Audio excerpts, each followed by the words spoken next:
Hello बच्चों, आइए इस प्रश्न को देखते हैं। लैमार्क की उपार्जित लक्षणों की वंशानुगति धारणा के लिए निम्न में से कौन सा प्रमाण उपयुक्त नहीं है? विकल्प ए, औद्योगिक क्षेत्र में पेपर्ड मॉथ में मैलानीकरण। विकल्प बी, जलीय चिड़ियों में पाद जाल की उपस्थिति।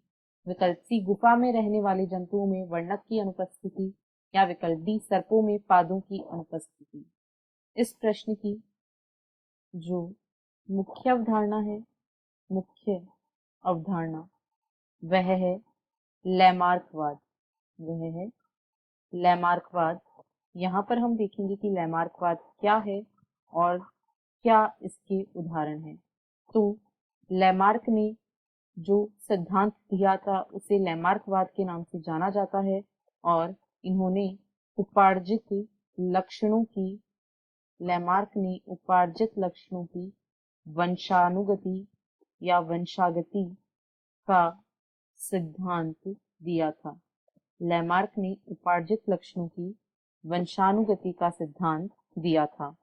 लैमार्क के अनुसार जो जीव अपनी संतान में उन विशेषताओं को स्थानांतरित करते हैं, ऐसे लक्षण जीव अपनी संतानों में ऐसे लक्षणों को स्थानांतरित करते हैं। जीव अपनी संतानों में ऐसे लक्षणों को स्थानांतरित करते हैं जिन्हें मूल जीव ने अपने जीवन काल में उपयोग तथा अनुपयोग के दौरान हासिल किया है, जिसे उस जीव ने अपने जीवन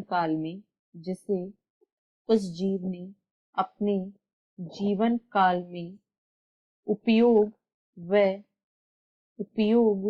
व अनुपयोग द्वारा हासिल किया।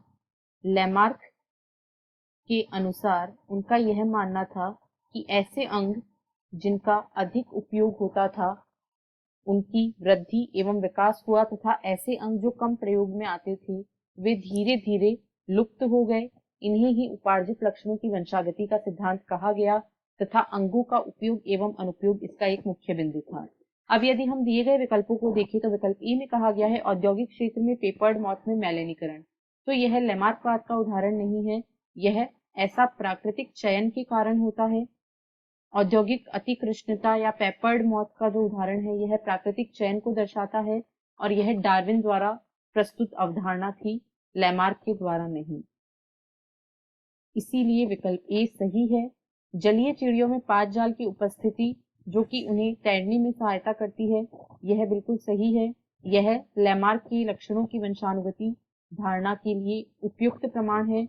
जो गुफा में रहने वाले जंतु थे इनमें वर्णकों की अनुपस्थिति, यह भी लैमार्क की उपार्जित लक्षणों की वंशानुगति का प्रमाण है।